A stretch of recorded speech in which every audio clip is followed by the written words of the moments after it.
Hey, and welcome to this episode of Connections, Coffee, and Confidence. My name's Janice, and I'm the host of this podcast where we talk about strategic communications, messaging, and content creation, all critical things for those of us running a business. And whether you're creating content for your business or as your business, I know that you're going to find something in this episode to help you be successful. And today's topic? It's a killer. And okay, you might roll your eyes. You might think, oh heavens, let me fold socks or anything to keep me amused while I listen to this. But really, this is one of those things that is so often overlooked when it comes to building a strategy. It's also overlooked when it comes to evaluating your business. Are you intrigued? It's research. Now, I'm not going to get all super data driven in here. I'm not going to talk statistics or try to convince you to invest in a major consumer study, although, depending on the size of your business, it might not be such a bad idea. I assume that you are operating a small team, perhaps you and a VA, maybe just you. So I want to convince you that research is something you need to devote a piece of your limited resources to, so that you don't waste any resources on content or campaigns that won't best serve you. So this episode is going to cover 5 reasons for research, no matter the industry or the size of your business. First, research helps you understand your environment. When you understand the situation you're operating in, you won't be taken by surprise by major shifts or by complete turnarounds. Your ability to prepare for potential threats and opportunities is significantly increased when you understand the big picture, and your stress level will go down. You're way better off having an inkling of the worst case scenario and knowing that you have a mitigation plan to easily implement, rather than being blindsided or worse, knowing that something might hit you over the head and not knowing what it might be or when it could fall on you. Ooh, the stress of that. Some questions you want to ask yourself include, what is the state of play in your business right now? Where are you compared to 5 months ago? How about 5 years ago? Are you on track to be where you had planned? What strategies, products, services, and partnerships are working or not working? And how do you feel about them? Some external research also comes into play because it's all well and good to know how your own business is fixed, but we aren't in business alone. You want to know where you are in line with the rest of your industry. So what are the trends locally and globally? What is the environment like right now? None of us operate in a vacuum.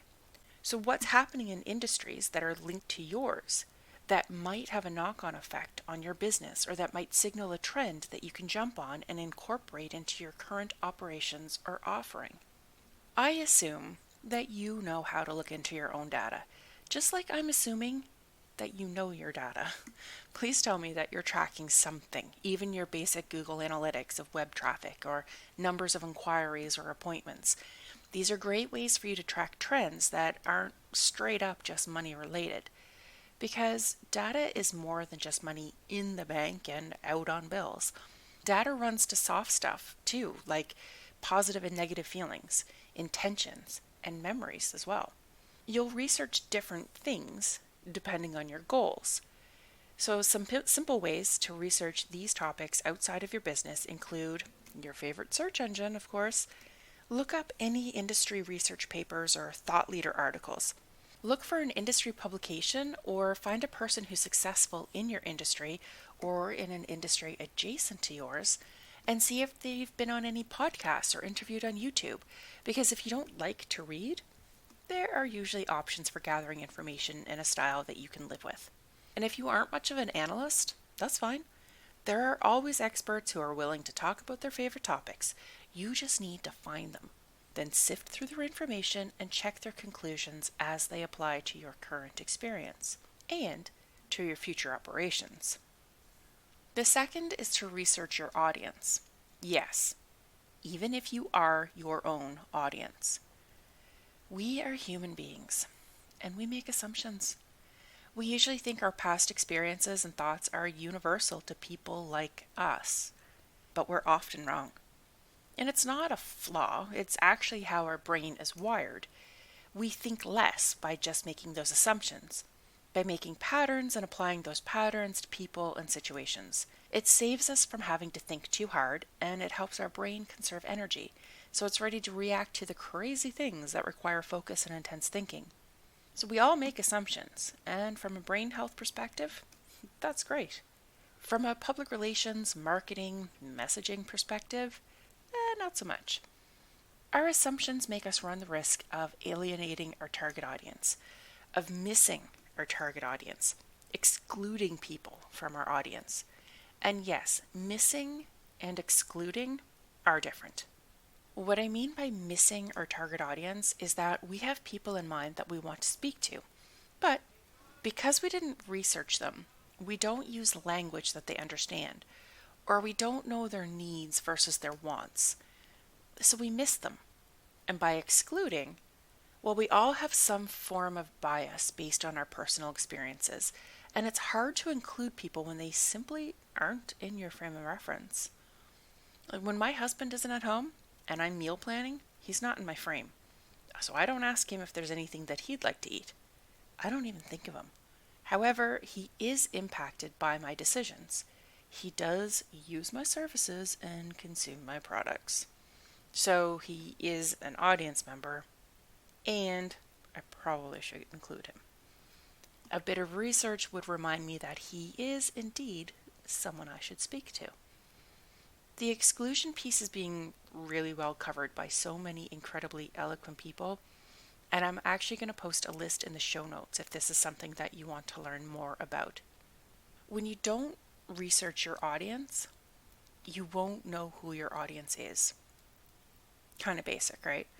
You won't have a clear idea of how to segment them. Don't forget, we can segment our audience by what their needs are, what their situations are, by the price they're willing to pay and what they're able to pay, things like that. So without knowing your audience as a whole, you won't know how to segment them effectively. Nor do you have a clear idea of who you're actually speaking with when you decide to promote your product or service. Sure, some of what you assume will be right, but an awful lot will fly on by those you want it to land on. And what a waste that can be. Some simple ways to research your target audience include asking them about themselves. Straight up chit chat in the midst of a transaction or in emails, or do it as part of a feedback form. You can find things out if you just ask. As long as you aren't too intrusive, people are generally happy to talk about themselves. You just need to ask and listen. You can also do a wee bit of snooping. The joy of social media from a social marketing standpoint is that you can usually go look at people.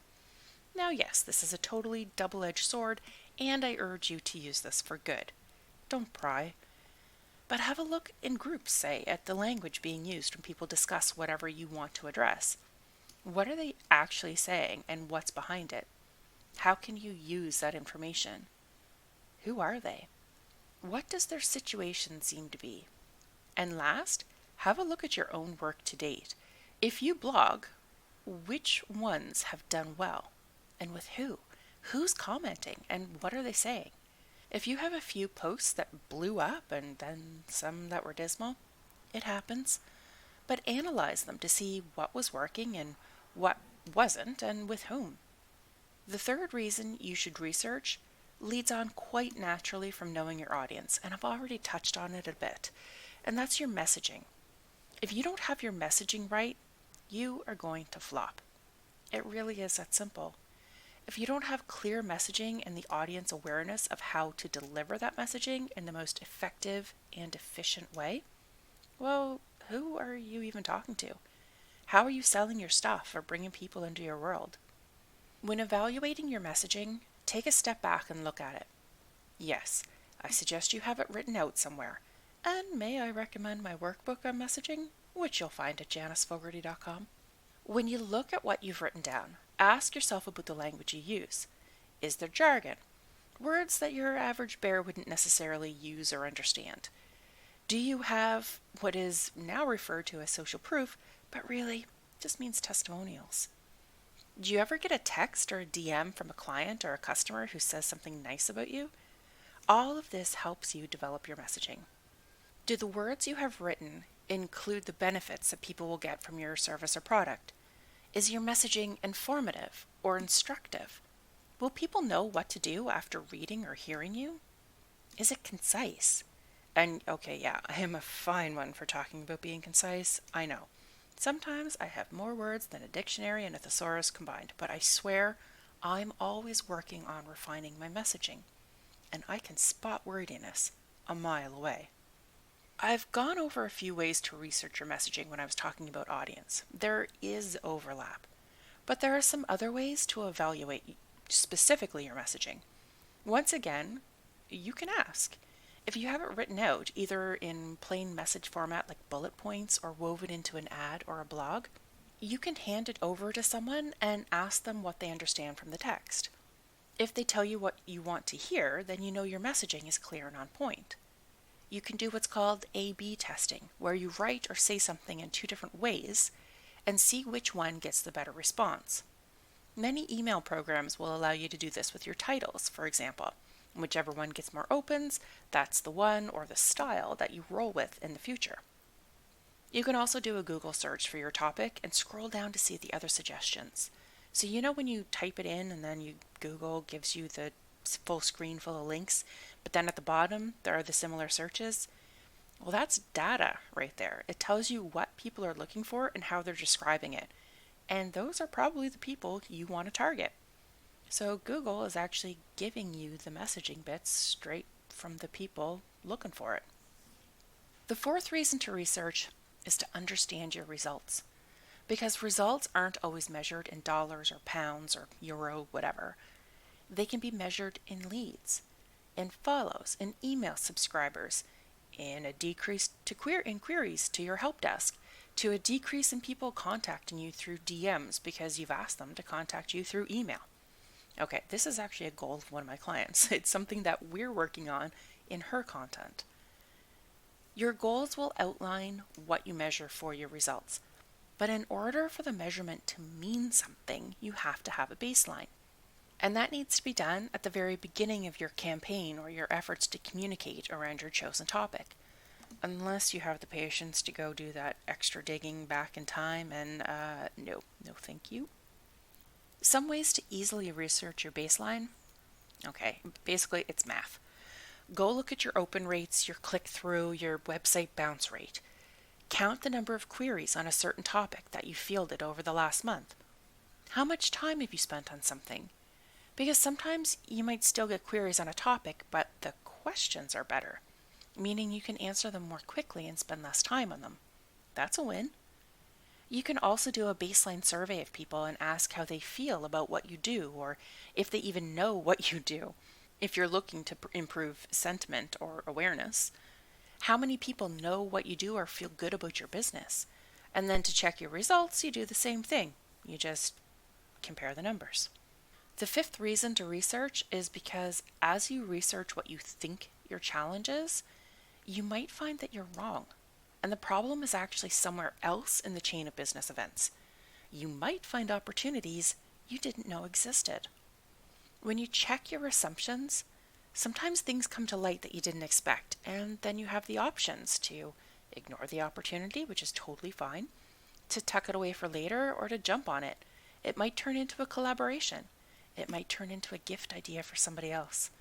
But you wouldn't have realized it was there if you weren't checking your assumptions and researching. There are no quick and easy ways to specifically do this. Just keep your mind open. Something will fall into it. So what do you think? Are you convinced about starting to do some research into audiences or assumptions before you start planning your communications activities?